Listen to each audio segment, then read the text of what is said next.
हा. सध्याची एकंदरीत वाहनांची संख्या जर पाहिली तरी मोठ्या प्रमाणात आहे. त्यामुळं रस्ते हे लहान आहेत. त्या पावसामुळे काही रस्त्यांची परिस्थिती जर खराब आहे. त्यानंतर रस्त्याच्या कडेला बाजूला बरेचसे ट्रक्स वगैरे पार्क केले जातात.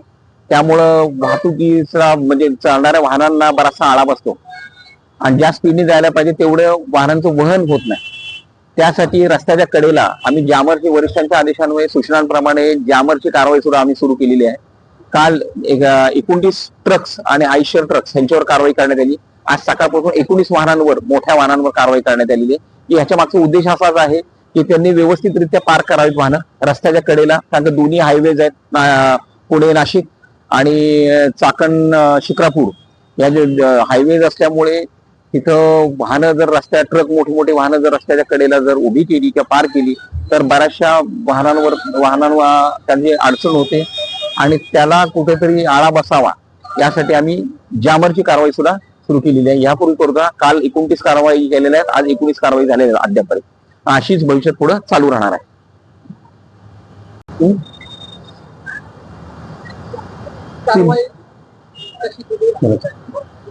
चाकण वाहतूक विभागाअंतर्गत आम्ही जी आता सायलेन्सर आहेत, मॉडिफाय सायलेन्सर, जेणेकरून ते रस्त्याच्या वरती जाताना एकदम मोठ्या प्रमाणात आवाज करतात.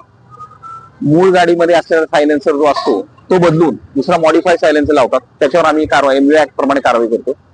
या कारवाईच्या अंतर्गत आम्ही माननीय आमचे सीपी सर, नंतर ऍडिशनल सीपी सर, आमचे डीसीपी ट्रॅफिक सर, तसेच एबल 3 सर म्हणजे एसीपी 3 सर इनामदार सर अशा आम्ही यांच्या मार्गदर्शनाखाली आणि यांच्या सूचनांप्रमाणे या सदरची कारवाई करण्यात आलेली आहे.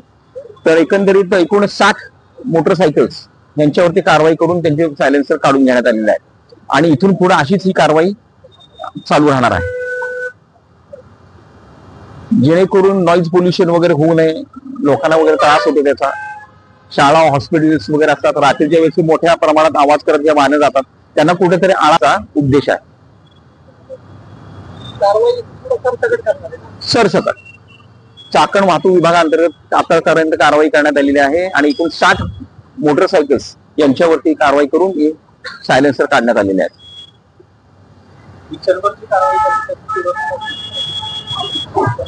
रिक्षा ऑटो रिक्षांवरती सुद्धा आहे की सध्या चाकण म्हाळुंगे इथं वाहतूक कोंडीची समस्या बरीचशी आहे. त्याला कारण पण बरीचशी आहेत. त्यातल्या ऑटो रिक्षा जे आहे ते बेशिस्तपणे लावतात, वाहनांना अडथळा निर्माण करतात. तर अशा बेशिस्त वाहन ऑटो रिक्षा चालकांवर ही कारवाई करण्यात येत आहे. जेणेकरून त्यांच्याकडे युनिफॉर्म नसतो, लायसन्स नंतर बॅज परमिट हे चेक करतो. ते चेक व्यवस्थित असेल तर त्यांना आम्ही त्यांच्यावर कारवाई करत नाही. ज्यांच्याकडे ह्या गोष्टी आढळून येत नाहीत हे आमच्या वरिष्ठांच्या मार्गदर्शनाखाली ही सुद्धा आमची कारवाई चालू राहिलेली आहे आणि पुढे भविष्यात चालू राहणार आहे.